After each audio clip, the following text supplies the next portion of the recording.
Bonjour à tous, je pense qu'on va pouvoir, commencer. Merci tout d'abord de vous être connectés ce soir. Donc on est, ravis de pouvoir accueillir, à la fois des parents, et des enseignants à cette conférence donc de Nicolas Poirel. Donc Nicolas Poirel qui est professeur du développement à l'université de Paris-Cité, qui travaille qui mène ses recherches au sein du laboratoire de psychologie du développement et de l'éducation de l'enfant, donc le LabCD, qui est un laboratoire, CNRS. Il est également, membre honoraire de l'Institut de France et ce qui nous intéresse, encore plus particulièrement aujourd'hui, il est auteur, de l'ouvrage «Votre enfant devant les écrans, ne paniquez pas», et donc il va, nous animer, ce soir, une conférence. Et donc il va commencer par, un exposé, et puis, ensuite on aura une phase de questions-réponses, donc n'hésitez pas à poser toutes vos questions dans la conversation et puis, nous on les triera, sélectionnera et puis on les posera ensuite, à Nicolas, une fois qu'il aura terminé son exposé. Merci Nicolas d'intervenir ce soir et puis je te laisse la parole. Avec plaisir, merci beaucoup pour cette invitation. Donc là, je vois des personnes, je commenterai pas les conversations tout le long, mais je vois qu'il y a des personnes qui n'ont pas de son. Donc est-ce qu'en général, les personnes entendent bien? Est-ce que ça va? Avant qu'on commence? Oui, d'accord, très bien. Bon, bah, désolé pour, les problèmes de réglage pour ceux qui n'ont pas de son. Donc merci Marie pour ton introduction. En fait, moi, ce soir, je vais vous parler pendant une quarantaine de minutes des enfants, et des écrans et en fait, je vais vous présenter des exemples d'études scientifiques qui, en fait, qui vont vous montrer des points positifs et puis parfois des points plus négatifs des écrans selon les différents âges de la vie. D'accord? C'est ça l'idée. Et l'idée, c'est aussi de reprendre, pas mal d'idées reçues que l'on a sur les écrans et qui sont véhiculées, dans la presse, sur les réseaux sociaux et puis, voir ce qu'il en est au niveau scientifique. Donc là, moi, ce que je vais faire aujourd'hui, c'est vous présenter les résultats scientifiques. Voilà, je ne suis pas là pour vous donner mon avis, même si parfois ça peut m'arriver, mais là, je suis, vraiment, ce soir en mode scientifique pour vous présenter les résultats des différentes études. Et la première chose que l'on va voir, en fait, c'est qu'on ne peut pas donner une réponse en tout ou rien sur l'impact des écrans sur le cerveau des enfants. Tout simplement parce que le cerveau des enfants, va avoir une maturation cérébrale qui, en fait, n'est pas linéaire. C'est-à-dire que tout ne se développe pas au même moment, au même endroit, selon l'âge. Et donc, vous allez voir que ça a un impact très fort sur les différentes technologies numériques que vont utiliser les enfants et l'âge auquel ils vont les utiliser. Donc sur la diapo que vous voyez ici, donc on va pas je ne vais pas vous faire un cours de neurosciences ce soir, mais vous aurez une base du développement cérébral en sachant que là, vous avez l'arrière du cerveau. Marie, est-ce qu'on voit la flèche sur l'écran partagé ou pas? On la voit ou pas? Ouais, super. Donc là, vous voyez, on voit le 1 là en orangé. En fait, c'est l'arrière du cerveau et c'est ce qui va se développer en premier chez les enfants. En fait, vous avez le cerveau, tout se développe en même temps, mais il y a des régions qui vont se développer plus vite que d'autres. Donc, en fait, à l'arrière du cerveau, vous avez le cortex occipital, qui va se développer en premier, le cortex moteur également. C'est ce qui permet à l'enfant de voir et de bouger. C'est pour ça qu'on va le voir après, c'est ce qu'on appelle le stade sensorimoteur chez l'enfant. Et ensuite, vous avez le 2 et le 3, c'est-à-dire qu'on va avoir ce qu'on appelle un gradient postéro-antérieur de développement du cerveau, c'est-à-dire que ce qui va maturer en dernier, entre, 20 et 25 ans, donc vous voyez ça finit très, très tard le développement cérébral, ce sera l'avant du cerveau, le cortex préfrontal. Donc au Nicolas, départ oui, excuse-moi, je te coupe, je pense qu'il faut qu'on, repartage? ouais, c'est ça, il y a des gens qui voient pas D'accord. l'écran, donc Bon, je alors pense je que vais arrêter le partage et on va le recommencer. Donc hop, je reviens en arrière, on met partagé et donc je vais mettre fenêtre, hop, voilà. Est-ce que maintenant c'est OK pour tout le monde? normalement c'est bon. Super, c'est bon, merci, Voilà, excuse-moi.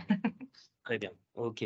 Bon, voilà donc attendez, moi du coup je règle mon écran parce que je vais tout bien préparer et là ça m'a tout enlevé. Mais voilà, ça y est, ça y est, ça y est. Donc là on en était ici. Je vous montre la diapo pour ceux qui, comme vous venez de découvrir, vous découvrez cette diapo. Donc ce que j'expliquais à l'oral, c'est qu'en gros le cerveau va se développer d'abord, à l'arrière et ensuite à l'avant dans ce qu'on appelle les régions préfrontales, donc le 3 là sur la diapositive. Donc ce qui se développe en premier, c'est l'arrière du cerveau, le 1 ici en orangé, la vision et tout ce qui est moteur.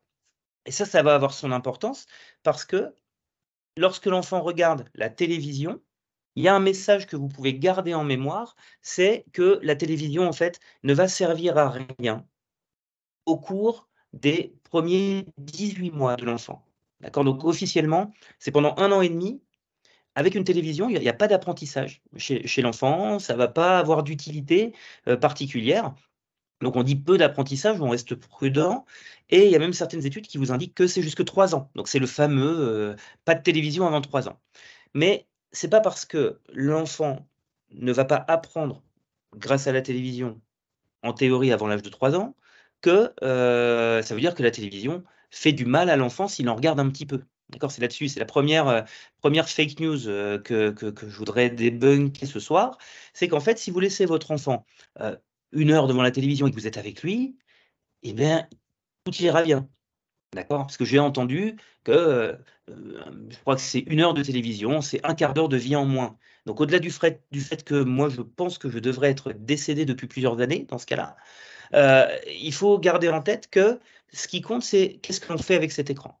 Si vous êtes à côté de votre enfant, si vous discutez avec lui de ce qu'il est en train de regarder, d'un dessin animé, peu importe, à partir du moment où vous échangez avec lui, vous faites ce que l'on appelle de l'attention conjointe et là, vous utilisez la télévision comme un outil, ça va apprendre des choses à l'enfant. Mais un enfant tout seul devant la télévision, en effet, ça ne sert à rien. D'accord? En revanche, encore une fois, ça ne veut pas dire que ça va faire du mal à l'enfant. C'est ce que l'on va voir après. Donc pourquoi? Tout simplement parce que cette passivité devant la télévision ne correspond pas au stade de l'enfant, qui est le stade sensorimoteur, comme je vous le disais tout à l'heure. C'est le fameux premier stade d'évolution du modèle de Jean Piaget. En fait, l'enfant doit découvrir le monde par ses sens et ses actions sur le monde. Et la télévision, la passivité devant la télévision ne permet pas cela. Voilà, donc c'est pour ça que, on pense que la télévision, il y a très, très peu d'apprentissage avant 18 mois.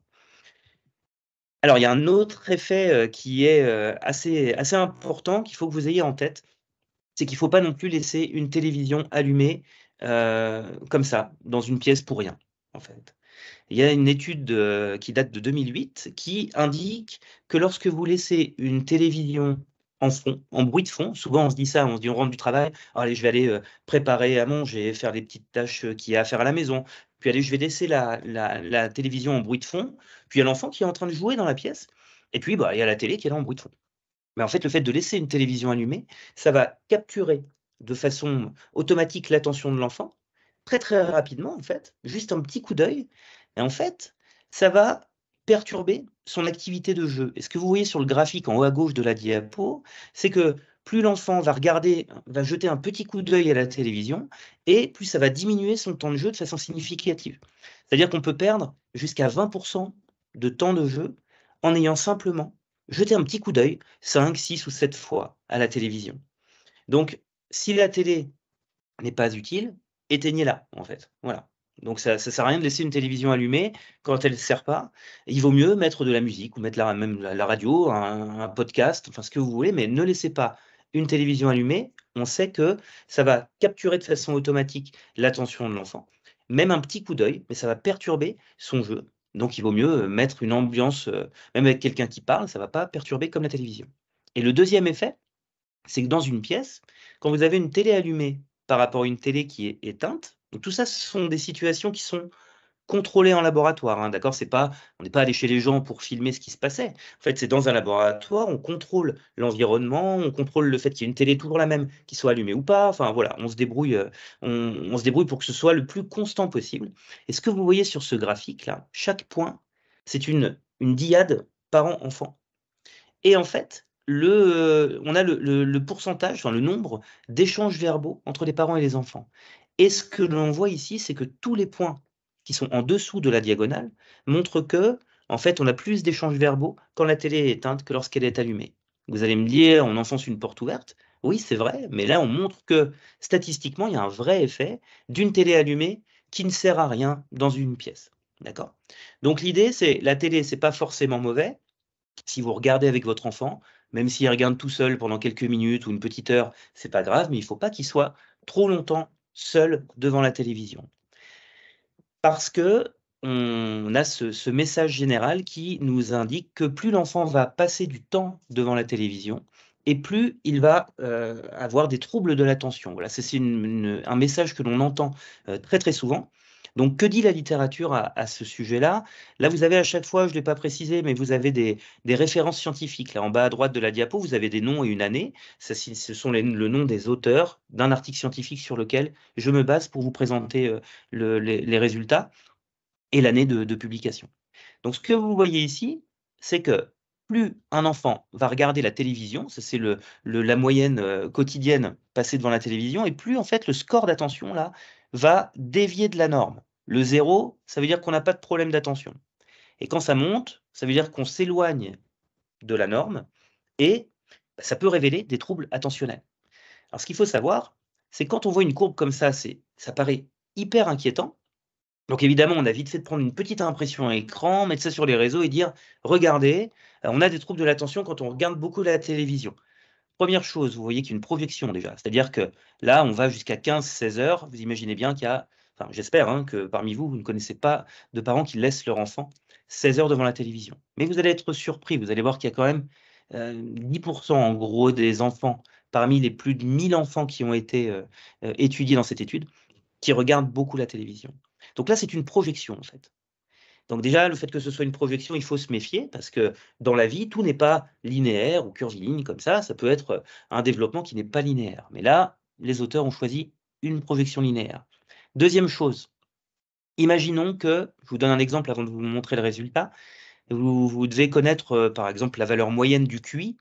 Si je vous dis que c'est 100 en fait, voilà, un QI moyen, c'est un QI de 100.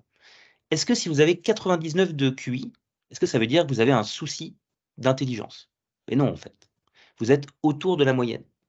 En revanche, si vous avez un QI de 60 ou si vous avez un QI de 130, là, vous êtes bien au-dessus de la moyenne, significativement au-dessus, et donc on va, dire que vous avez soit de grosses difficultés, soit vous avez des capacités, supérieures à la moyenne. Mais là, c'est pareil.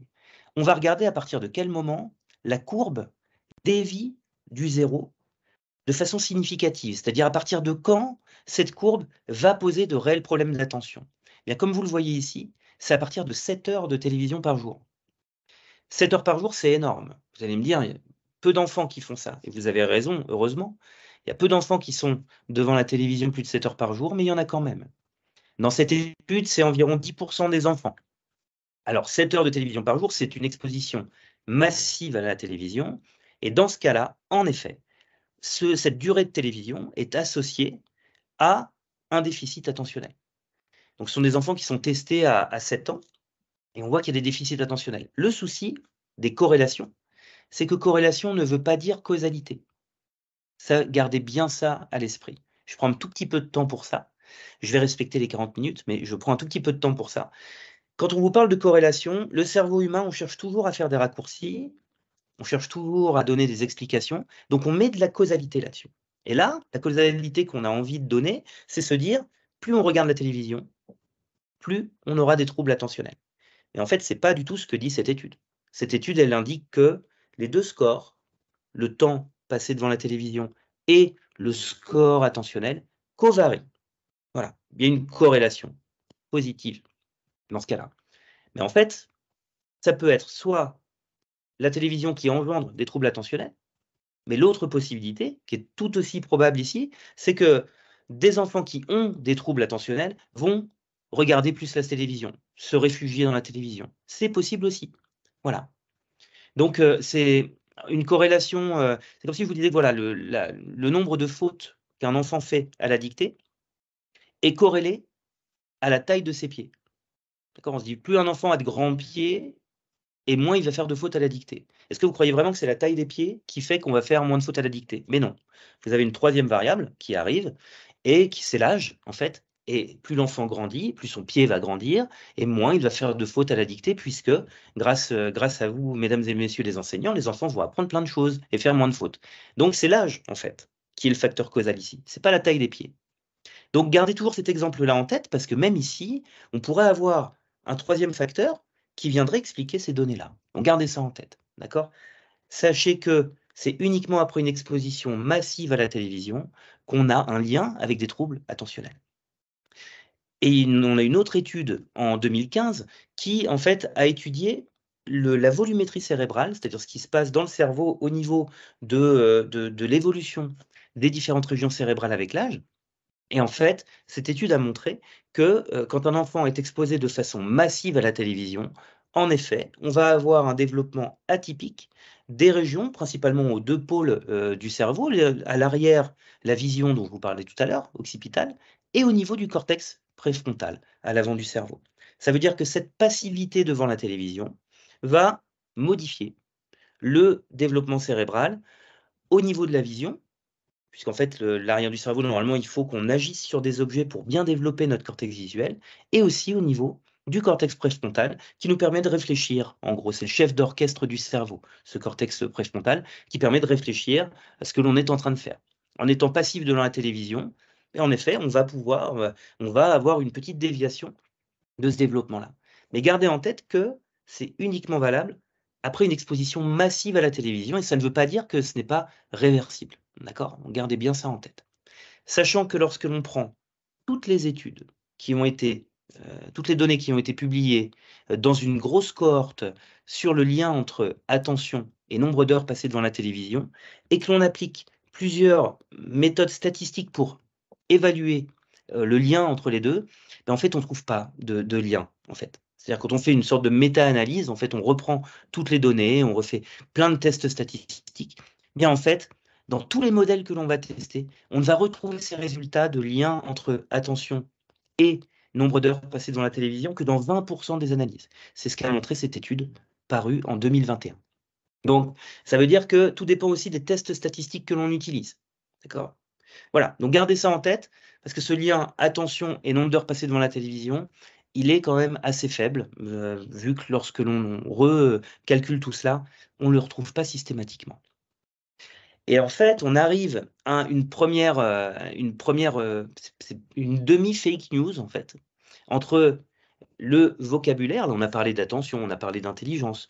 Là, on va parler de vocabulaire, trouble du langage. Vous avez certainement entendu parler du fait que si l'enfant regarde la télévision le matin avant d'aller à l'école, cela pourrait engendrer des troubles du langage. Alors, que dit réellement la publication scientifique sur ce sujet? C'est une publication de 2019 qui a été publiée par Collet et collaborateurs. Donc, c'est une équipe de Rennes et leur travail donc, a été publié dans une revue internationale. En fait, ils expliquent bien tout ce qu'ils ont fait. Ils expliquent bien qu'ils ont pris deux groupes d'enfants. Un groupe d'enfants qui avait entre 3 ans et demi et 6 ans et demi, qui avait des troubles du langage. Un autre groupe d'enfants qui n'avait pas de troubles. Et en fait, ils ont comparé finalement les habitudes de ces deux groupes d'enfants. Et ils se sont rendus compte qu'en effet, les enfants qui ont des troubles du langage passent plus de temps devant la télévision le matin par rapport à ceux qui n'ont pas de troubles. Deuxième résultat qu'ils ont trouvé, c'est les enfants qui ont des troubles du langage discutent moins avec leurs parents, et les parents discutent moins avec leurs enfants, du contenu des programmes qu'ils regardent par rapport au groupe d'enfants qui n'ont pas de troubles.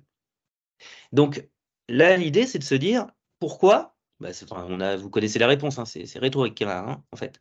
Pourquoi titrer comme ça dans les journaux, alors c'est pas exhaustif non plus, là, j'ai rien contre Le Parisien ni contre BFM, mais c'est les deux exemples que j'ai trouvés rapidement sur internet. Pourquoi écrire jamais d'écran le matin, pas d'écran le matin pour les enfants? Mais ce que j'ai du mal à comprendre, c'est pourquoi on n'utilise pas plutôt cette étude pour dire: «Écoutez, regardez, les enfants qui ont des troubles du langage, apparemment regardent plus la télévision le matin et parlent moins avec leurs parents du contenu des programmes». Bah, dans ce cas-là, si votre enfant regarde un petit peu la télévision le matin, bah, discutez avec votre enfant du contenu de ce qu'il regarde.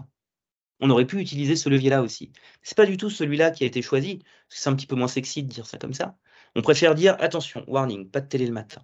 Et quand vous lisez l'article, si vous allez récupérer cet article sur internet, vous verrez que les auteurs ont aussi comparé d'autres temps de télévision, et vous les avez ici, à droite. Il n'y avait pas de différence entre les deux groupes de participants, c'est-à-dire ceux qui ont des troubles du langage et ceux qui n'en ont pas, selon qu'ils aient été exposés ou pas avant 2 ans à la télévision, le nombre d'écrans à la télé, la durée hebdomadaire d'exposition, l'accès à la télévision, un ordinateur, une console de jeu, une tablette, un smartphone, les jours d'école, sans école, je vous lis la liste, hein, pendant les vacances, s'ils regardent la télé le midi, l'après-midi, le soir, et si on allume la télé pendant les repas. Le seul truc qui sort, c'est le matin, et discuter avec son enfant du contenu des programmes. Et là, les auteurs, qui sont très honnêtes vis-à-vis de leurs données, vous indiquent dans leur discussion, il faut faire attention, parce que là, les statistiques n'ont pas été corrigées. Corrigées, ça veut dire que vous allez, quand on fait un test statistique, on donne du sens au hasard, si vous voulez, c'est-à-dire on donne la valeur, le risque de se tromper en affirmant quelque chose. Et plus vous faites des comparaisons, et plus vous devez être sévère avec les statistiques que vous faites. Et là, ça indique que les statistiques n'ont pas été corrigées. Ça veut dire que on aurait très bien pu trouver ça par le hasard. En fait, plus on pose de questions et plus on risque de tomber sur un résultat qui va dans un sens plutôt que l'autre. Donc là, c'est une faiblesse statistique de l'article, mais qui n'est jamais évoquée nulle part. Alors que les auteurs, de toute façon, en parlent, en fait. Il suffirait de lire l'article. Mais souvent, on va lire le titre de l'article, on lit le petit résumé, et puis on fait un grand éditorial là-dessus. Voilà. Et il y a plein de chercheurs aussi qui font ça. Des personnes qui, euh, qui s'autoproclament spécialistes du domaine vont vous dire, bah, regardez ce qui se passe, c'est publié au niveau international. En fait, non. Apparemment, ils n'ont pas lu correctement l'article. Et moi, alors en gros, faites confiance à personne. Allez lire l'info directement à la source. Même moi, hein, si vous n'êtes pas convaincu par ce que je vous raconte, allez récupérer l'article, lisez-le et vous verrez. Voilà. Mais en gros, on a cette étude qui est quand même assez faible au niveau statistique, mais le message, c'est discuter avec votre enfant du contenu de ce qu'il regarde. Et on a aussi ce souci de causalité. C'est-à-dire qu'on a pris un groupe d'enfants qui a des troubles du langage, un groupe d'enfants qui n'a pas de troubles, on a demandé aux parents combien de temps ils regardent la télévision, combien il y a d'écrans enfin, toutes les questions que vous avez affichées ici. Mais en fait, bah, on n'a toujours pas cette causalité entre les deux. C'est-à-dire que ce qu'il aurait fallu faire, c'est suivre un même enfant pendant, par exemple, plusieurs années, ce qui est excessivement long et ce qui n'est pas facile à mettre en place. Mais en fait, en gros, c'est se dire, on va prendre à un moment donné, est-ce que l'enfant a des troubles du langage ou pas? Non. Eh ben, on va continuer à l'observer. Et on a des enfants qui vont regarder beaucoup la télévision, d'autres qui vont regarder moins. Puis on va regarder ceux qui développent ou pas des troubles du langage. C'est ce qu'on appelle une étude longitudinale. Mais là, c'est pas ce qui a été fait. Donc il faut rester méfiant vis-à-vis de tout cela. Donc moi, j'ai beau en parler, je retrouve toujours ça qui ressort sur les réseaux sociaux très régulièrement. Donc gardez en tête ce message. Moi, l'idée, encore une fois, ce soir, c'est pas de donner carte blanche pour que l'enfant regarde la télévision ou pas. C'est juste vous dire que il faut se méfier des fake news sur ce sujet-là. Voilà, l'idée, c'est encore une fois pas de vous donner carte blanche pour tout ça. Sachant qu'en plus, et je pense que vous vous en doutez, mais on oublie d'en parler assez souvent, tout dépend de ce que l'enfant regarde. Souvent, on va nous indiquer, bon, bah, un enfant qui regarde beaucoup la télévision va avoir un déficit de vocabulaire. Et prenons l'étude, allons voir ce qui se passe.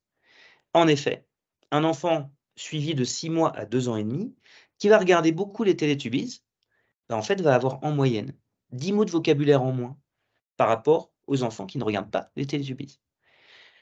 Mais déjà, dites-vous 10 mots de vocabulaire. Donc oui, c'est significatif, il y a 10 mots de vocabulaire en moins en moyenne. Mais en fait, c'est 10 mots sur plusieurs centaines de mots. C'est l'épaisseur du trait, hein. D'accord? Mais il y a en effet 10 mots de vocabulaire en moins. Maintenant, regardons ce qui se passe quand un enfant regarde beaucoup d'oral exploratrice. Bah, cet enfant va avoir 13 mots de vocabulaire en plus. Donc tout dépend de ce que l'enfant regarde.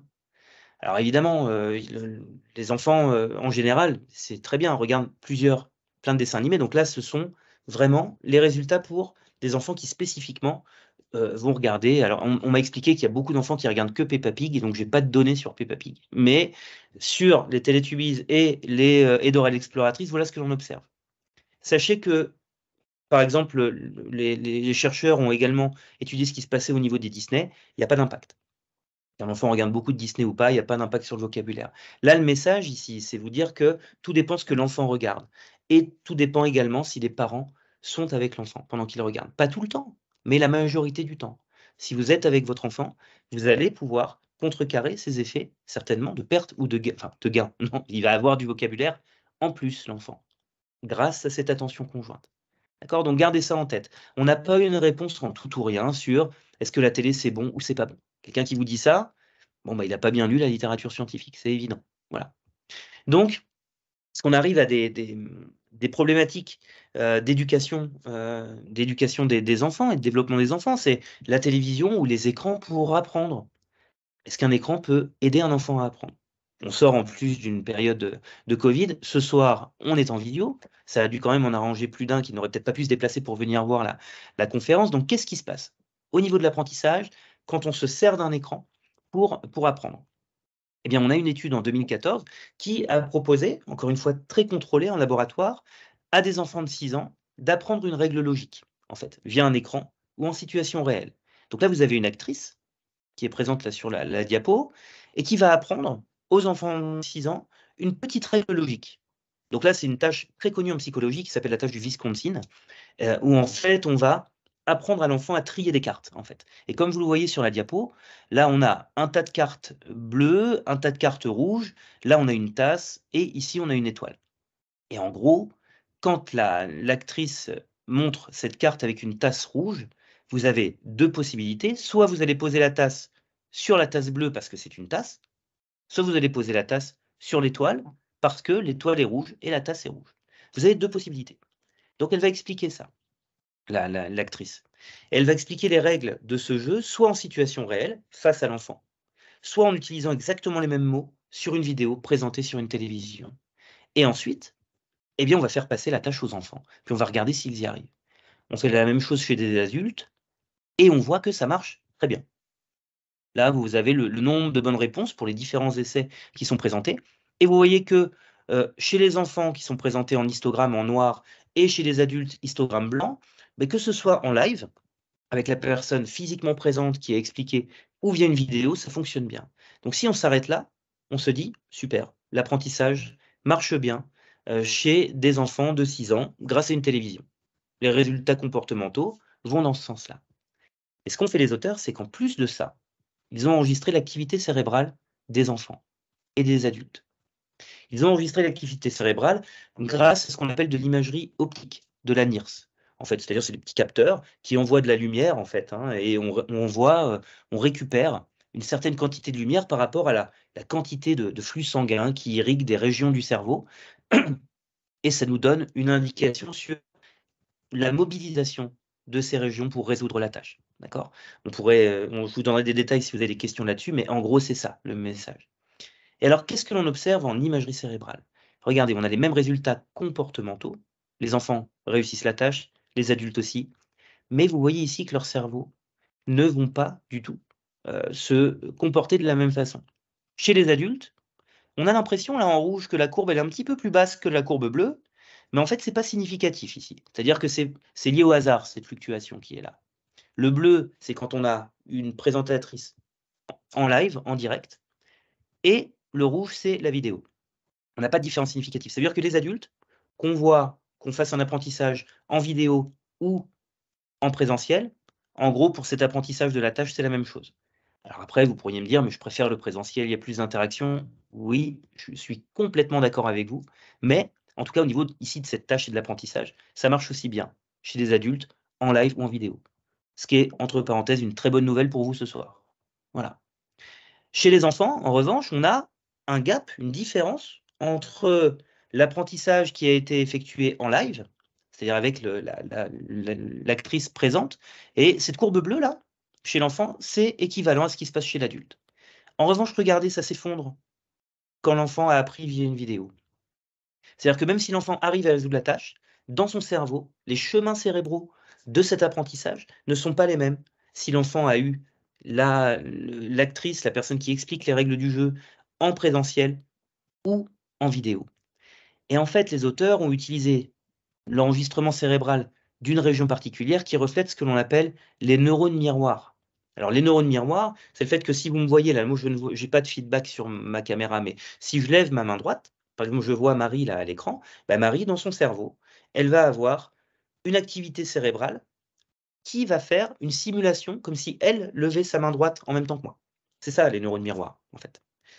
Et ce qu'ont enregistré ici les chercheurs, c'est l'activité de ces neurones miroirs, ces populations de neurones qui font qu'on va imiter sans le savoir ce qui se passe devant nous. Et ça nous aide à mieux apprendre. D'accord? Les neurones miroirs, c'est par exemple si vous faites de la musique, vous imaginez que vous répétez votre morceau de musique mentalement, mais ça vous aide à apprendre. Le fait de, même si vous ne le jouez pas réellement, ça va vous aider à l'apprendre. On voit ça chez des personnes qui font du ski, par exemple. Pour du slalom, on les voit, ils miment ce qu'ils font. Ils ne sont pas vraiment sur la piste, mais en fait, ils mobilisent leur réseau de neurones miroirs. Bah, pour les apprentissages, c'est la même chose. Pendant que je vous parle, là, mentalement, vous avez vos neurones miroirs qui s'activent. Et en fait, chez l'enfant de 6 ans, un écran ne va pas permettre la mobilisation de ce réseau des neurones miroirs. Donc vous allez me dire: «Mais c'est pas grave, ils arrivent à faire la tâche». Donc oui, ils arrivent à faire cette tâche. Mais l'hypothèse que font les auteurs, c'est de dire qu'il n'y aura pas de généralisation de l'apprentissage. C'est-à-dire que les enfants ne vont pas pouvoir utiliser ce type d'apprentissage pour résoudre une tâche qui se rapproche de celle-ci, qui est très proche mais un petit peu différente. Ça, ils ne l'ont pas testé encore. Je suis impatient de voir leur prochain article, voir si ça marche ou pas. Mais en gros, dites-vous qu'un enfant de 6 ans, bah, son activité cérébrale ne va pas être la même. L'ancrage cérébral n'est pas le même quand il apprend par une vidéo et en présentiel. Donc, il faut se méfier. L'écran peut être utile. D'accord, on va voir tout à l'heure, j'aurai une diapo sur la crise de la Covid, en fait, et on voit que heureusement qu'on avait les écrans. Mais chez les jeunes enfants, on a quand même une différence entre les enfants et les adultes. Donc l'idée maintenant, c'est se dire: «Est-ce que quand on apprend via un livre ou via un écran, est-ce que on va avoir les mêmes résultats?» Eh bien non. Il ne faut pas abandonner les livres. Donc il y a eu plusieurs études là-dessus. Oui, bah, oui, moi oui, c'est une bonne nouvelle, Marie. Donc en fait, et moi aussi je suis un fan absolu des livres. C'est vrai que les écrans sont très pratiques, hein. Vous avez des milliers de livres dans votre ordinateur si vous voulez. Mais quand vous devez apprendre quelque chose, eh bien pour l'instant en tout cas, peut-être que pour les générations futures ça changera, mais les études que je vous montre ici ont été faites chez l'adulte, mais également chez des adolescents pour quelques références qui seront citées. En fait, quand vous devez apprendre ou répéter un récit ou apprendre des notions, vous avez un écart de fidélité par rapport au récit plus important via un livre numérique par rapport à un livre imprimé. D'accord? Donc c'est-à-dire que l'écart est moins important quand vous apprenez via un livre imprimé. Et en particulier, on va avoir, un effet de primauté, c'est-à-dire ce que l'on doit apprendre au début d'une histoire, par exemple, qui va être beaucoup moins bien retenu via un livre numérique par rapport à un livre imprimé. Voilà, et même au niveau de la connaissance générale d'un texte ou d'une notion à apprendre, ils ont fait ça avec des leçons de sciences naturelles, d'histoire, ils ont varié tout ça. On a de moins bons résultats via un livre numérique par rapport à un livre imprimé, et en fait, ça, c'est valable chez l'adolescence et chez l'adulte. Alors pourquoi? Eh bien, les auteurs font l'hypothèse qu'on aurait un ancrage attentionnel plus fort quand le livre est imprimé. Alors pour vous donner un exemple, c'est, imaginons, moi quand j'étais à la fac, je parlais avec des amis, je me dis: «Bah tiens ça, oui mais ça je m'en rappelle, c'est un truc que j'ai lu dans le livre bleu, avec la couverture bleue».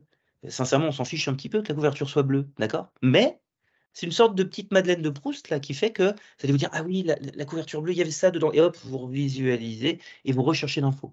Ce que vous n'avez pas sur une liseuse, en fait, ou sur un ordinateur. On fait l'hypothèse que ces ancrages attentionnels sont plus forts quand vous utilisez un livre imprimé par rapport à une liseuse. Donc, gardez en tête que, pour l'instant, chez l'ado et chez l'adulte, on s'aperçoit qu'on a de meilleures performances quand on a un livre imprimé plutôt qu'un livre numérique. Donc cette simple manipulation du livre, qui est plus importante, qu'avec un écran, permettrait un ancrage sensorimoteur. Donc on revient à ces premières notions dont on a parlé tout à l'heure, qui seraient plus fortes et qui nous donneraient des indices, même inconscients, pour retenir les informations. Donc le souci, c'est que les participants n'ont pas conscience de cette différence de performance, les adolescents et les adultes. On n'en a pas conscience de tout ça. Même si on préfère que l'on préfère les livres ou qu'on préfère les écrans. Dans les 2 cas, eh bien, on aura un meilleur apprentissage via du papier.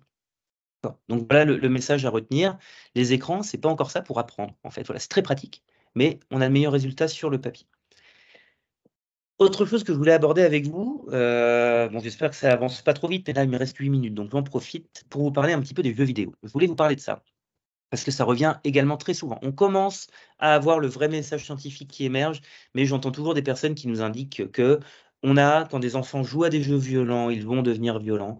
Donc, pourquoi on entend cette info? Tout simplement parce qu'en 2006, on a eu une étude en EEG, donc c'est de l'électroencéphalographie. On met un casque avec des électrodes sur votre tête et ça va enregistrer l'activité cérébrale du cerveau. D'accord? Donc on va avoir le décours temporel de l'activité cérébrale quand vous regardez par exemple des images. Voilà, c'est ce que vous voyez ici.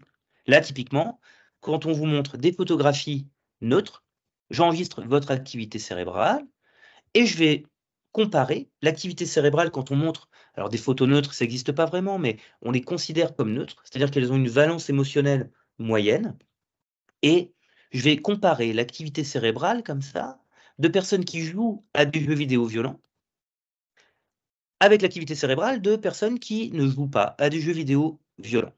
Donc en noir ici, c'est des personnes qui ne jouent pas à des jeux violents. En gris, ceux qui jouent à des jeux violents. Mais vous voyez, quand vous montrez des photographies neutres, en fait, il n'y a pas de différence entre les deux. Ça, c'est notre ligne de base. En revanche, si vous montrez des photographies violentes à des joueurs de jeux vidéo violents en noir, ou des joueurs qui ne jouent pas à des jeux vidéo violents, alors oui, pardon, j'ai inversé, en gris et en noir, là, en gros, noir, c'est ceux qui ne jouent pas à des jeux vidéo violents, gris, ceux qui jouent à des jeux vidéo violents, vous voyez qu'il y a une différence. Et vous voyez que l'amplitude, là, par rapport au 0, elle est plus forte pour la courbe en noir que la courbe en gris. Donc ça a été interprété comme une désensibilisation à la violence de ceux qui jouent à des jeux vidéo violents. Vous voyez la courbe là, elle est rikiki là, par rapport à celle-là. Donc on se dit, ils réagissent moins. Ok, ils réagissent moins. Mais dans ce cas-là, est-ce que ça veut dire qu'il y a une vraie désensibilisation à la violence? Donc ce qu'ont fait certains auteurs 10 ans plus tard, eh bien ils ont montré que quand on montre des images où il y a de la souffrance, il y a des images violentes, hein, comme vous voyez là, hein, en bas, hein, d'accord? Là, c'est une image violente. Vous avez également des photographies où on a une sorte d'empathie, là, on a presque mal, je ne sais pas si vous voyez depuis chez vous, mais c'est cette personne qui coupe des légumes et puis ça ne se passe pas très bien là pour sa main. Alors qu'il y a une situation contrôle où tout va bien. On va comparer ça et en fait, on n'a pas de différence entre les 2 groupes. Donc vous voyez qu'on a une dissociation là, on se dit: «Mais qu'est-ce qui se passe?» Parce que vous allez me dire: «Bah, c'est mignon la dernière étude, mais il y a quand même une différence ici». Eh bien, cette différence, on pense que c'est lié à ce qu'on appelle un effet d'amorçage. Un effet d'amorçage, je vous explique en 2 mots. Si je vous demande chez vous là de me dire à voix haute, quelle est la couleur du fond d'écran? Là, en fait, donc vous allez me dire: «Bah, c'est blanc», d'accord? Quelle est la couleur de la neige? Vous allez me dire: «C'est blanc». Moi, je suis en Normandie, je vous demande: «Quelle est la couleur du ciel?» Les Normands vont dire: «Blanc». Voilà, je vous pose la question: «Quelle est la couleur d'une feuille de papier?» Vous allez me dire: «Blanc». Et maintenant, si je vous dis: «Que boit la vache?» Là, la première réponse qui vous vient à l'esprit, c'est du lait. Parce que j'ai amorcé la couleur blanche, en fait. Blanc est associé à du lait, à la vache. Alors, au cas où, la vache ne boit pas du lait, en fait, hein, d'accord? La vache boit de l'eau, en fait. Mais comme j'ai amorcé avec la couleur avant, bah, vous avez eu envie, même ceux qui ont donné la bonne réponse, qui ont dit de l'eau, dans votre cerveau, vous avez activé la réponse du lait, parce que j'ai amorcé avec blanc. Donc pour en revenir à nos moutons, là, on a une différence, peut-être tout simplement parce que les enfants, les ados, les adultes qui jouent à des jeux violents sont plus habitués à voir des images violentes sur un écran. Et donc, quand vous leur montrez des images violentes sur un écran, bah, ils réagissent moins. D'accord? Vous allez me dire: «Mais alors du coup, bah, ils sont désensibilisés». Oui, ils sont désensibilisés aux images violentes. Mais ça ne veut pas dire que dans la vie de tous les jours, il y aura une désensibilisation à la violence. Parce que dans ce cas-là, si vous avez regardé Grey's Anatomy ou Dexter, si vous avez regardé, ces 2 séries, eh bien, c'est en regardant Grey's Anatomy, ça ne veut pas dire que si demain, en vous promenant dans la rue, si vous voyez quelqu'un se faire renverser par une voiture, qu'il est blessé, que vous n'allez pas être sensible à ce qui se passe. Tout ça parce que vous avez vu Grey's Anatomy, vous dites: «Oui, ça me rappelle l'épisode 14 de la saison 2 où en fait, il y a la même chose» et puis voilà. Non, en fait, parce que vous ne serez pas face à un écran. Donc il y a cette différence entre ce qui se passe dans la vie réelle et ce qui se passe, sur un écran. Donc là, ce résultat-là, c'est certainement pas un effet de désensibilisation générale à la violence, mais plutôt un effet de priming, d'amorce de ce qu'ils ont vu sur des écrans. Voilà, surtout que, bon, bah, voilà, il faudrait comparer à ce qui se passe dans la vie réelle. Et d'ailleurs, en 2021, vous avez un article qui a essayé de contrôler une partie de ces facteurs-là et il ne retrouve pas cette désensibilisation à la violence pour l'onde vers 300 millisecondes qui est indiquée ici. Donc gardez ça en tête. Là, je fais très rapide pour vous dire qu'il y a une étude chez l'adulte, puisqu'on est là pour parler des enfants, mais je vous indique ce qui a été fait, une étude longitudinale. Vous prenez des adultes qui n'ont jamais joué à des jeux vidéo. On ne peut pas le faire avec des enfants parce qu'ils les ont fait jouer à un jeu violent. Vous imaginez, je ne vais pas vous dire, votre petit loulou de 6 ans, eh ben, il va faire une expérience, on va le faire jouer à GTA. Pour ceux qui connaissent, c'est un jeu très violent. Évidemment, au niveau de l'éthique, on ne fait pas ça. Donc c'est une étude chez l'adulte, là. Vous faites jouer des adultes volontaires pendant 2 mois à un jeu violent, à un jeu qui n'est pas violent, les Sims, et un autre groupe d'adultes qui ne jouent pas du tout. Et au départ, personne joue. et à la fin, vous montrez différentes images. Et en fait, on s'aperçoit qu'on a des activations équivalentes chez tous les participants. Donc encore une fois, ça va à l'encontre de ce fameux effet de désensibilisation qui serait plus un effet de priming, d'amorce dont je vous parlais tout à l'heure. Alors c'est important de garder ça en tête parce que sachez que certains jeux vidéo peuvent avoir un effet positif sur le développement des enfants, en particulier le développement attentionnel. Donc là, on a l'exemple d'un jeu d'action. Je ne vous parle pas de jeu violent, hein, je vous parle de jeu d'action. Un jeu d'adresse, en fait, où en fait on a des enfants de 9 ans qui sont dyslexiques, initialement non familiers avec des jeux vidéo. On va les faire jouer pendant 12 heures à des jeux vidéo. C'est pas énorme, hein, d'accord? On va pas évidemment leur proposer des centaines d'heures de jeux vidéo. Encore une fois, on n'est pas là pour faire jouer les gens, systématiquement aux jeux vidéo, mais 12 heures, c'est plutôt raisonnable. Eh bien, les enfants qui n'ont pas joué à des jeux d'action, vous voyez ici qu'ils ne vont pas améliorer leur score de lecture. Alors que des enfants qui ont joué, des enfants dyslexiques, de 9 ans, qui ont joué pendant 12 heures, quelques heures par-ci par-là, à des jeux d'action, vont améliorer leur score de lecture entre l'avant 12 heures et l'après 12 heures. Et ce qui est intéressant ici, c'est qu'on ne parle pas de remédiation liée à la lecture, et puis on ne veut pas le remplacer surtout. Puis je dis on, c'est pas moi en fait, c'est l'équipe italienne qui a fait cette étude. En fait, tout ce qui est fait avec des orthophonistes, avec l'accompagnement à l'école, bah, il faut continuer à le faire. Mais c'est juste vous montrer ici que quelques heures de jeux vidéo d'action, pas violents mais d'action, peuvent modifier les capacités de lecture des enfants. Et là, de façon un petit peu provocatrice, ces auteurs ont utilisé un jeu, alors ça s'appelle les lapins crétins. Alors, voilà, c'est pas tout à fait ce qu'on aurait forcément utilisé pour ça, mais voilà, ils ont utilisé ce jeu-là tout simplement parce qu'il y a plein de petits jeux à l'intérieur. Il y a des jeux d'adresse et d'autres jeux où il y a moins d'adresse. Donc, c'est les mêmes personnages, ce sont les mêmes personnages, ce qui fait que les enfants du groupe jeux vidéo sans action avaient les petits jeux à faire dans lesquels il n'y avait pas d'adresse, pas d'action, et ceux qui avaient les jeux d'action utilisaient les petits jeux avec les mêmes personnages mais avec de l'action. Donc vous voyez que ça peut aider.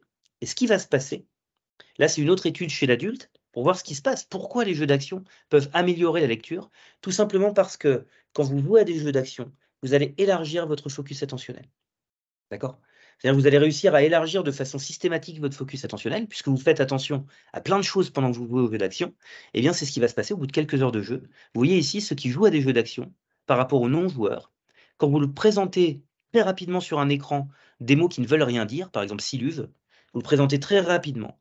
Ceux qui ne jouent pas à des jeux d'action vont réussir à repérer les 3 premières lettres, parce qu'on lit de gauche à droite en fait. La 4e lettre, 5e lettre, 6e lettre, ils vont avoir du mal. Quand vous jouez à des jeux d'action, on va réussir à mieux identifier les lettres. Donc ça, c'est ce qui donne du sens à cette hypothèse, qu'on va élargir le focus attentionnel, donc on va réussir à mieux lire, parce qu'on peut prendre plus d'informations en un moment particulier. Voilà. Donc là, tu me laisses encore quelques minutes, Marie, ou c'est bon? Oui, très bien. Donc, juste pour vous dire que si on joue à des jeux vidéo, ça va évidemment modifier la structure et le fonctionnement de notre cerveau. Chaque chose que vous faites dans la vie modifie votre cerveau. Là, ce soir, enfin j'espère, ça modifie un petit peu votre cerveau, en fait. Voilà, c'est ce qu'on appelle de la microgenèse. On va avoir les connexions cérébrales qui vont se modifier à chaque apprentissage de la vie. Et bien en fait, forcément, en jouant à des jeux vidéo, ça va modifier les structures et le fonctionnement cérébral. Par exemple, jouer à Super Mario, ça va modifier des régions qu'on appelle, là, c'est ce qu'on appelle l'hippocampe. D'accord? C'est votre capacité, dans ce cas-là, à vous positionner dans l'espace. Par exemple, si vous avez le joueur à la première personne ici ou un joueur vu de dessus sur une carte, bah, plus vous jouez, plus vous allez euh, habituer votre cerveau à avoir ces deux représentations du monde, et bah, évidemment, ça va modifier vos connexions cérébrales. Mais comme dans les littératures, on sait aussi, par exemple, que les patients qui souffrent de schizophrénie ont des modifications de l'hippocampe aussi, mais vous avez des pseudo-scientifiques qui, par leur titre universitaire, vous font croire qu'ils sont experts du domaine, vont vous dire: «Attention, si vous jouez à des jeux vidéo à la première personne, vous allez devenir schizophrène». Mais non, en fait, c'est pas ce que dit la littérature. La littérature nous dit: «Si vous jouez à des jeux vidéo, vous allez modifier» des jeux comme Super Mario, vous allez modifier la structure de l'hippocampe.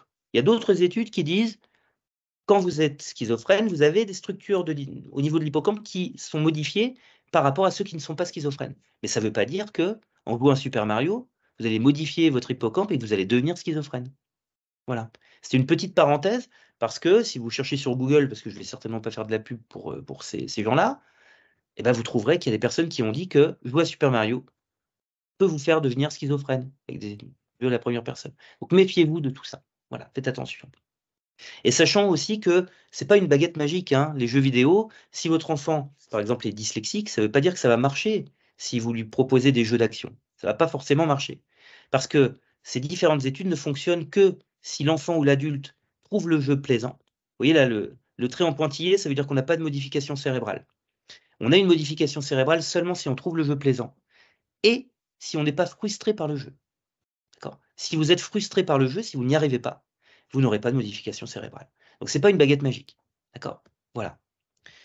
Et dites-vous aussi que ça peut marcher à tous les âges de la vie. On est presque à la dernière diapo et en fait, il y a des études qui montrent que c'est des études principalement de Daphné Bavelier qui est en Suisse, qui indiquent que ça marche à tous les âges de la vie et donc l'idée, par exemple, dans certaines maisons de retraite, de mettre des Wii, en fait, avec les télécommandes où on peut jouer au bowling, au golf, au ping-pong, au tennis, en bougeant le bras avec la télécommande, bah, en fait, c'est une bonne idée, en fait.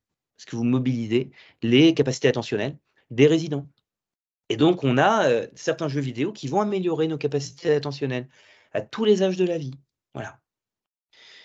Donc, en gros, je vais prendre juste une minute ou deux pour revenir vers les enfants. Pour comment utiliser de façon sainement les écrans. Le premier conseil que je peux vous donner, c'est intéressez-vous à ce que font les enfants. Souvent, on me dit combien de temps les enfants peuvent jouer aux jeux vidéo. Bah, tout dépend du jeu, en fait. Par exemple, Fortnite, qui était un jeu très à la mode il y a quelques temps, bah, si vous vous intéressez au jeu, vous verrez qu'une partie, ça dure une dizaine de minutes. Donc l'enfant, s'il reste une demi-heure avant de manger, vous pouvez lui dire: «Bah, tu peux faire allez, tu fais 3 parties maximum». Bon, si au bout d'une demi-heure, il est encore dessus, soit il est vraiment très, très bon, ça veut dire qu'il a fait une victoire royale, il était 1er. C'est un jeu sur une île où il faut éliminer tout le monde et vous devez être le seul survivant sur l'île. Soit en fait, bah, il a fait plus de 3 parties. Et là, vous pouvez lui dire: «Écoute, je crois que là, tu en as fait un petit peu plus que prévu». Mais si vous ne vous intéressez pas au jeu, vous ne saurez pas ça. Donc intéressez-vous au jeu auquel joue votre enfant. Et sachant également que, heu, restez vigilant même quand votre enfant fait des activités sur écran en lien avec l'activité scolaire. Ce qui s'est passé par exemple pendant la covid, hein.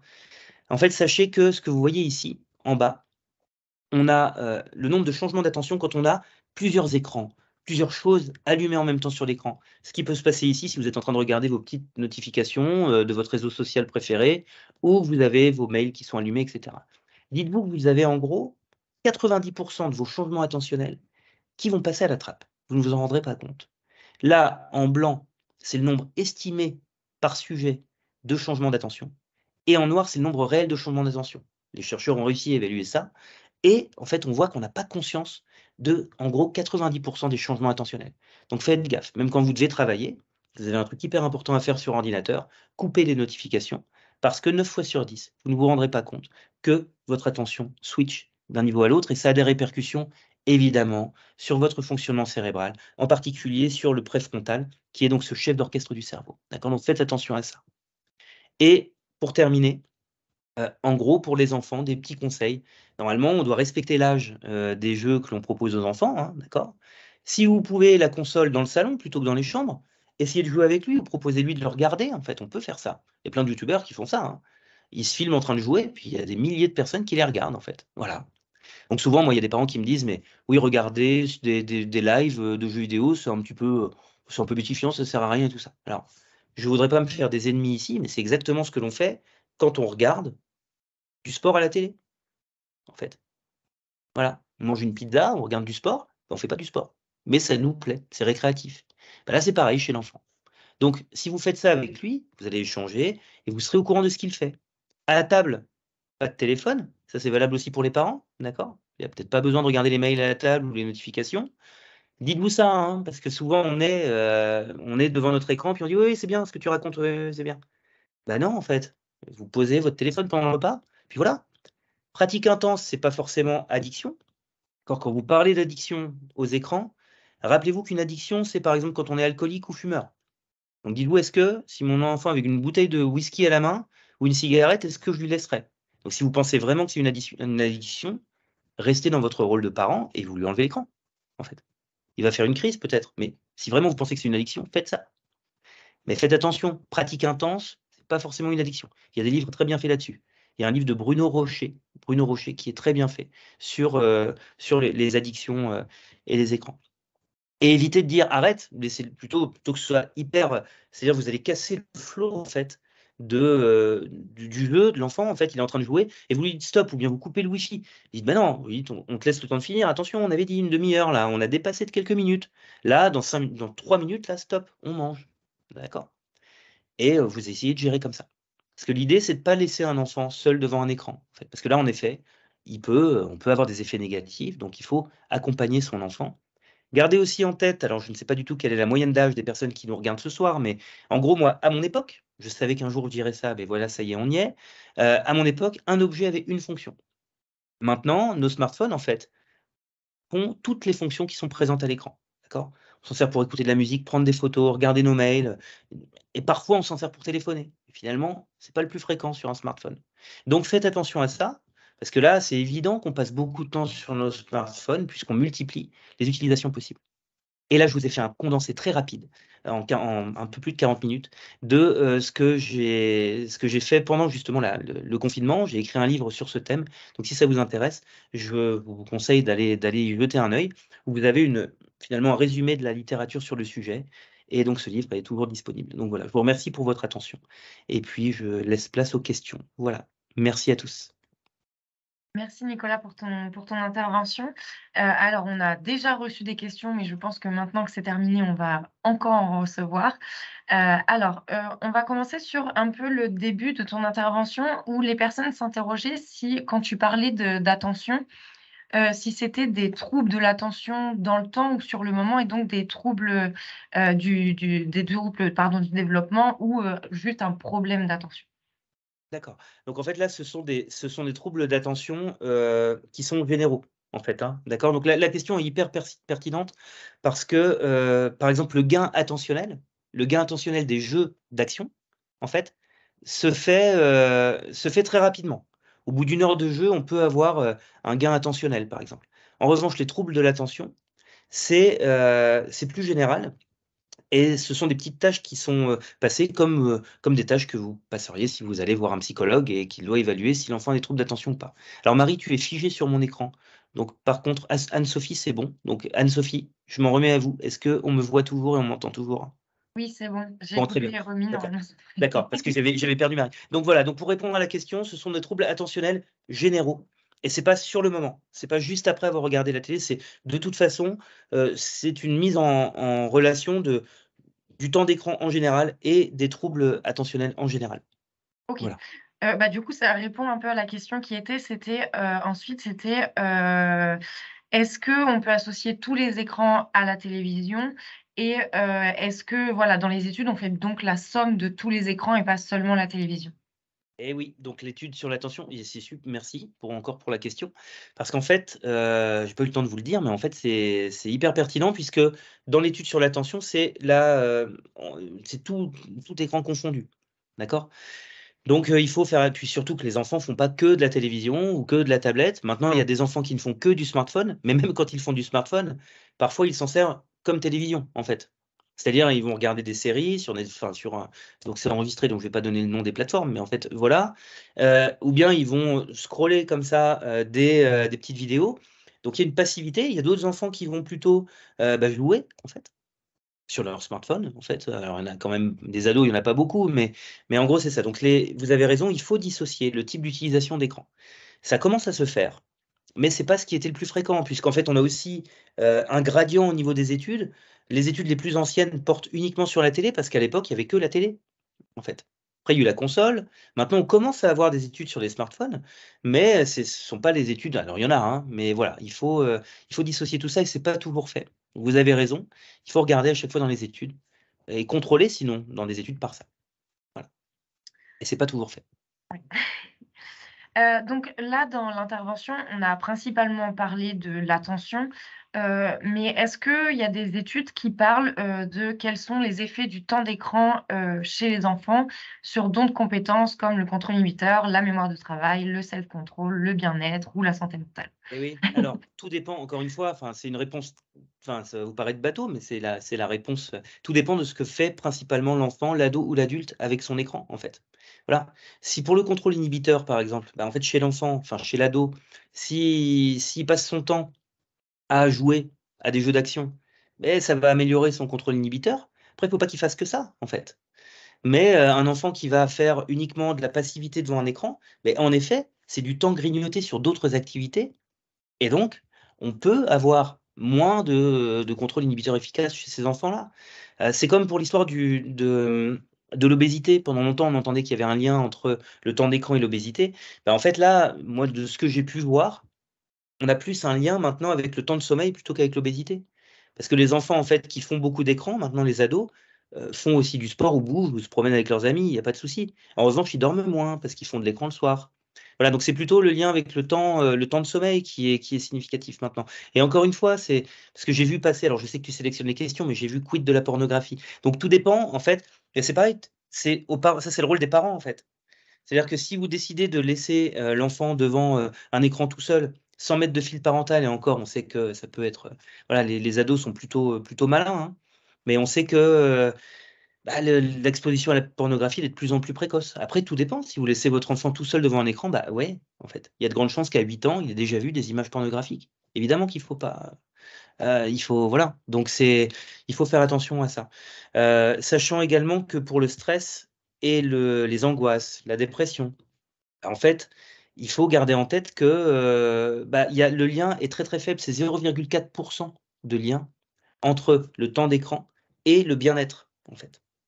C'est-à-dire qu'évidemment, quelqu'un qui va pas bien, s'il reste devant son écran et qui oui, ça peut maximiser ce sentiment de mal-être, mais ceux qui vont bien, ce sont pas les écrans qui vont générer du mal-être.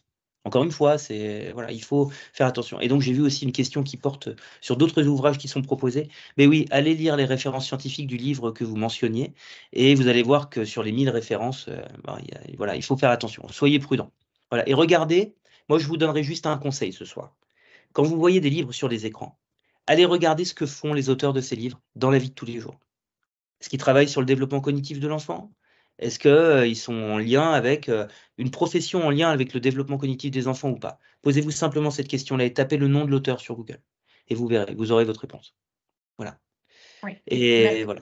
Merci pour cette précision. Je pense que c'est important, surtout quand on est sur des sujets comme ça où Ouais. on se pose énormément de Alors, questions, donc il y a énormément d'informations, mais aussi énormément de fake news. Et donc, tu du m'as coup, dit c'est bien de le préciser. C'est ça. Tu m'as dit qu'il y avait beaucoup d'enseignants qui étaient là, Oui, ce soir, je crois et même des parents qui vont s'intéresser oui, à ça. Donc il y a une histoire d'intelligence aussi et moi ce que j'ai l'impression de remarquer en fait, et ce dont on parle beaucoup, c'est on a l'impression qu'il y a moins de connaissances maintenant chez nos élèves et qu'en fait, on se dit: «Mince, est-ce qu'ils sont moins intelligents?» Donc il faut dissocier intelligence fluide et intelligence cristallisée. Intelligence fluide, c'est votre capacité à vous adapter, à aller chercher de l'information. Mais ça en fait, dans ce que j'ai vu, on a, l'enfant est capable très rapidement d'aller trouver l'info sur internet. Ça, il va y arriver. Il va être capable d'aller chercher l'info très rapidement. En revanche, l'intelligence cristallisée, beh, en effet, on a peur, là je vous donne mon sentiment, parce que j'ai pas de données là-dessus. On a peur que les enfants aient moins d'intelligence cristallisée, c'est-à-dire de connaissance du monde. Parce que comme ils savent très vite comment aller chercher l'information, eh ben, ils vont pas, la mémoriser. Ils ne vont pas la mémoriser ou moins la mémoriser. Donc et en fait, on peut aussi comprendre un petit peu ça, c'est-à-dire qu'ils se disent: «Mais attendez, pourquoi je mémoriserais ça, alors que je peux retrouver l'information très rapidement sur internet?» Et là, on leur dit: «Bah oui, mais si un jour tu as plus internet» et là, votre ado va vous dire, là je parle en parent, il va dire: «Mais j'aurai toujours internet». Mais non, tu auras pas toujours internet. Donc apprends un petit peu, apprends des choses, garde cette intelligence cristallisée en toi, c'est important. Donc ça, je pense que c'est un combat qu'on doit avoir. Donc là, c'est le seul moment où je vous donne mon avis. Moi, je pense qu'on doit essayer de valoriser l'intelligence cristallisée parce que, à mon avis, avec l'utilisation du numérique, on a tendance à être très bon à aller rechercher l'information, mais pas finalement à la mémoriser. Voilà, faites attention à ça. Est-ce que tu pourrais parler un petit peu, donc forcément la conférence était courte, donc tu n'as pas pu tout aborder, mais un petit peu sur les ados, les réseaux sociaux, quand on parle, qu'un ado, voilà, est accro à TikTok ou qu'il a des Oui. comportements addictifs, voilà. D'accord. Alors de ce que j'ai pu lire, en fait, par exemple, la dépression associée aux réseaux sociaux serait l'utilisation des réseaux anormale des réseaux sociaux, quelqu'un qui se réfugie là, serait plutôt un symptôme plutôt que la cause, encore une fois. C'est ce que j'ai pu lire. C'est-à-dire qu'en fait, en gros, il peut y avoir des dérives très rapides. C'est encore le côté négatif des réseaux sociaux, vraiment le point très, très négatif de l'histoire, c'est que les adolescents, ils vont continuer à vivre leur vie scolaire, enfin, leur vie de cours de récré à la maison. Alors qu'il y a quelques années, quand on sortait du collège, bon, on pouvait appeler qu'une seule personne à la fois, à la rigueur, pour parler de ce qu'on avait vécu et il y avait pas de live, il y avait pas tout ça. Donc en fait, on pouvait diluer un petit peu les problèmes que l'on avait eus au collège et le lendemain, il y avait quelques heures qui étaient passées, on avait peut-être parlé à 1 ou 2 copains de ce qui se passe parce qu'on pouvait pas faire autrement, en fait. Il y avait le téléphone fixe à la maison. Là, maintenant, on continue ces problèmes en flux continu jusqu'au moment du dodo et c'est ça qui peut poser souci, c'est quand ça va pas. Quand ça va bien, en fait, les réseaux sociaux, bon, bah, il y a à ma connaissance, il y a pas trop d'effets négatifs et ça d alors, tout dépend, il y a des différences garçons-filles selon les âges de la vie, en plus. Il y a des études qui montrent ça, en fait, hein. Il y a pas la même sensibilité aux soucis sur internet qu'on soit un garçon, une fille, et selon qu'on soit à l'adolescence ou à l'âge adulte. Donc l'idée, c'est toujours pareil, c'est d'essayer de casser un petit peu ce qui s'est passé au collège, c'est-à-dire, casser l'activité. Discuter avec vos ados, dites: «Alors comment ça s'est passé aujourd'hui?» Si vous voyez qu'il y a un petit souci, dites: «Bon, bah, écoute, ce soir, essaye de pas appuyer là-dessus pendant que tu discutes avec tes amis. Je te laisse discuter un petit peu, mais si j'entends que ça part là-dessus, on change d'activité parce qu'il faut que tu te vides un petit peu la tête, quoi». D'accord? Ça paraît encore une fois bateau comme conseil, mais c'est ce qu'on faisait avant et qui permettait de désamorcer certaines choses et prendre un petit peu de recul. Voilà. Voilà ce que je peux vous dire là-dessus. Mais gardez en tête que réseau social, mal-être sur réseau social serait plutôt un symptôme que la cause. Voilà. Après, malheureusement, parce qu'il faut aussi le dire, il y a que pour quelques personnes, bah oui, le harcèlement existe, le harcèlement sur les réseaux sociaux et ça peut dans certains cas être dramatique. Mais pour la majorité des ados, c'est pas le cas, apparemment. Voilà. Alors, on nous demande s'il existe un lien entre ce qui est vu, ou joué sur les écrans et les comportements des enfants et il y a une enseignante qui, enfin ou enseignant, je ne me souviens plus, qui, mettait l'exemple, comment expliquer les jeux violents en cours de récréation. Je pense par exemple à un élève de petite section, donc 3 ans, qui reproduisait des scènes de Naruto qu'il connaissait par cœur. Alors comment ça se fait qu'un élève de 3 ans, il connaît les scènes de Naruto? Voilà, posez-vous cette question-là, en fait. Voilà. Donc là, moi j'ai entendu, il faut pas évidemment qu'il faut pas culpabiliser les parents, il faut pas mais bon, on est quand même responsable de ce que notre enfant regarde sur les écrans, en fait. Maintenant, il y a un décalage parce qu'en fait, bah, il y a des ados qui mettent un qui mettent des pas leur vrai âge, pour avoir accès aux réseaux sociaux. Normalement, les réseaux sociaux, il me semble que c'est 13 ans et tous les enfants en 6e quasiment ont un compte sur un réseau social. Donc là, déjà, posez-vous cette question-là. Donc je vous rejoins. Moi, je sais que quand j'étais jeune, hein, je pense pas que c'était 3 ans, mais quand c'était 5, 6 ans, bon, bah, oui, on jouait aux gendarmes et aux voleurs, aux cow-boys et aux indiens et puis, voilà, on simulait des batailles, des trucs avec les combats de karaté, tout ça. Bah, maintenant, oui, en effet, il y a peut-être des comportements violents dans les cours de récré, mais se dire: «Bah, oui, ils imitent», en fait, évidemment, à 3 ans, on imite, en fait, voilà. Mais c'est pas normal, en fait, qu'un enfant de 3 ans imite des scènes d'un dessin animé qu'il devrait pas regarder. C'est la seule réponse que je peux vous donner, en fait. Maintenant se dire que, par exemple, comme le drame qu'il y a eu, plusieurs drames qu'il y a eu aux États-Unis, sans faire de politique, là, c'est en plus c'est enregistré, donc moi j'ai vraiment pas envie de faire de politique, là. Mais se dire: «Est-ce que c'est vraiment des jeux vidéo qui peuvent entraîner des comportements violents d'adolescents qui arrivent avec un fusil dans une école?» On se demande pas plutôt pourquoi l'ado, il a récupéré un fusil, en fait? Je pense que la question, elle est là, c'est pas se dire, bon, est-ce que c'est les jeux vidéo qui ont entraîné ces comportements violents? Je pense pas, en fait. C'est le fait de se dire: «Tiens, il a eu accès facilement à un fusil», c'est tout. Voilà. On va prendre une dernière question, je pense, qui est, que pensez-vous des iPads dans la classe? Mince. Alors je pense que c'est super pratique pour par exemple, faire des corrections instantanées, il y a des feedbacks. En fait, un iPad dans une classe, ce qui peut être bien, c'est parce que les enseignants, tous ceux qui nous écoutent, quand on vous rajoute 1, 2, 3 élèves dans une classe, je sais que on se dit: «Oh non, bah non, attendez, j'avais une classe, ils étaient, je sais pas, je vais dire une bêtise, 21, c'était bien. Maintenant, ils se retrouvent à 25-26». Là, ça dilue la pédagogie individuelle que vous pourriez proposer. C'est-à-dire passer derrière chaque enfant et regarder ce qu'il fait. C'est pas facile, surtout que parfois, très souvent, vous avez des classes à plusieurs cours, donc c'est pas évident. Donc l'iPad, ce qui peut aider, c'est qu'on a un feedback direct sur ce que l'on fait. C'est-à-dire qu'apprendre, par exemple, à tracer des lettres, ça peut être intéressant de le faire avec un iPad, mais pas seulement, ça remplace pas, qu'on soit bien d'accord, hein, ça remplace pas le papier-crayon. Mais ça peut aider à avoir un feedback direct sur ce que l'on est en train de faire, plutôt que de devoir passer derrière chaque élève, et parce qu'on peut pas le faire, en fait, c'est ce qu'il faudrait faire, mais on peut pas le faire, et avoir une pédagogie individualisée pour chaque élève. Mais ça ne remplace pas le papier-crayon, c'est complémentaire. Donc moi, je pense que l'iPad, ça peut être bien, en complément. Ce que je trouve dommage, c'est quand on a systématiquement besoin d'utiliser une tablette ou un écran pour faire ses devoirs. C'est comme je vous le disais tout à l'heure, il faudrait que les ados, par exemple au collège, éteignent leurs notifications, mais ils ne peuvent pas faire ça. Parce que s'ils font ça, ils vont éteindre internet et ils n'ont plus accès à leurs devoirs. Donc c'est un petit peu compliqué. Vous avez vu tout à l'heure pour l'attention que ça capture automatiquement l'attention, les notifications, et cetera. Donc ça, il va falloir trouver, placer le curseur pour que ce soit pratique pour ça, en fait. Voilà. Mais voilà, donc là, en complément du reste, oui, je pense que c'est bien. Comme les tableaux interactifs, là. Les tableaux interactifs, ça peut être très bien, en fait. Voilà. Mais en complément de tout le reste. Eh bien, on arrive au terme de la conférence. Alors, d'abord, merci beaucoup, Nicolas Pourel, d'être intervenu. Merci à toutes les personnes qui ont participé. Donc, il y aura un replay de cette conférence qui sera disponible et donc vous pourrez également transmettre aux parents qui n'ont pas pu assister pour ensuite faire ce projet de coéducation. Donc, vous en serez informés par mail d'ici, je pense, début de semaine prochaine, le temps qu'on puisse faire le montage. Encore merci Nicolas. Je Merci à te vous. laisse peut-être dire un petit mot de conclusion et dire au revoir. Et puis ouais. D'accord, je vous remercie à tous. Évidemment, il y a une multitude de questions qu'on aurait pu poser ce soir. Donc, mon mari, en fait, on se connaît un petit peu. On a fait des recherches dans le même laboratoire. Donc si une autre conférence qui est prévue, ce sera évidemment avec plaisir. Mais évidemment, il y a plein de questions. Vous allez peut-être être un petit peu frustrés. Mais ce que je voudrais vraiment que vous reteniez, c'est aller vérifier l'information. Voilà. J'ai vu un truc sympa sur Internet tout à l'heure. C'était dire, ça y est, le mois d'avril est passé. Il n'y a plus de poisson d'avril. Tout ce qu'on lit sur Internet va pouvoir être vrai maintenant. Donc on s'est méfié le 1er avril de ce qu'il y avait sur internet.